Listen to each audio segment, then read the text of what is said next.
I grew up in Bombay, which is Mumbai now in India. Our house was always full of music and books. I was reading a lot of British writers. That's what we had access to. Reading about daffodils and the English moors, an environment that was so different from mine, because we certainly didn't have daffodils or the English moors in India. And that fascinated me, that I could enter this world that was so different from mine. After I finished college, when I was 21, I got married, too young really. When I think back on it, too young. And we moved to London, England. I worked for Investors Chronicle, a publication of the Financial Times. That was a very exciting time for me. As a junior reporter, the atmosphere in the newsroom was always full of tension, especially when a story was breaking. And I always recall that crisp smell of black ink on paper, like wood and musk. When my husband got transferred to Montreal, Canada, that was another phase of our lives. I did not speak French well enough to be a bilingual reporter, so I decided I wanted to work as a copywriter for an advertising agency. And of course, having no experience meant I had to reinvent myself and create a history of my own.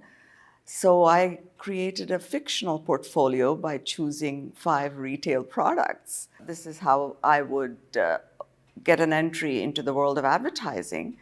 And my very first interview, I was called.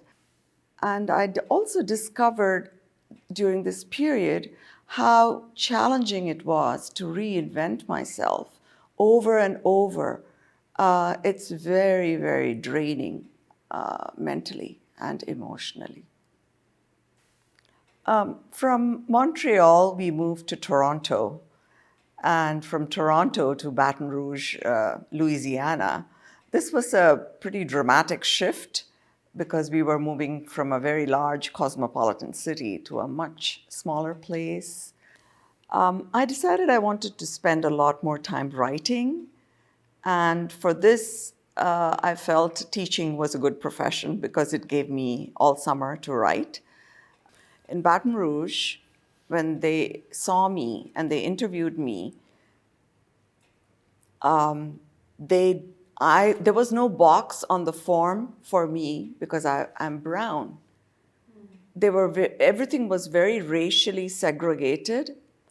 Like if you are a white teacher, you were sent to a black school. And if you are a black woman, you were sent to a white school. It was some kind of a weird rationale that I couldn't understand. So they didn't know what to do with me, so they anyway decided to send me to a black school. And it was, in the poorest part of Baton Rouge. And the reality was my eyes were really opened to a different side of America.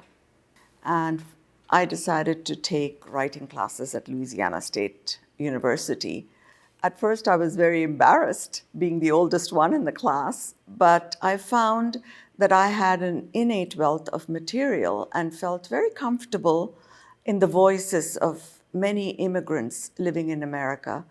And also, to confirm my intuition was a prize that was awarded for my very first short story. So I began working on my collection. Our final move was to Houston because my husband's company was dealing with a lump sum project and very few people had experience in this. So my husband was chosen for the project. Houston is now, of course, my home. And I love the diversity of the city. I was very much into the writing zone in my first years here in Houston. my collection of short stories was published, and I went immediately to working on my novel, which was also published in 2018. And I hope to feature Houston as the setting for my next work.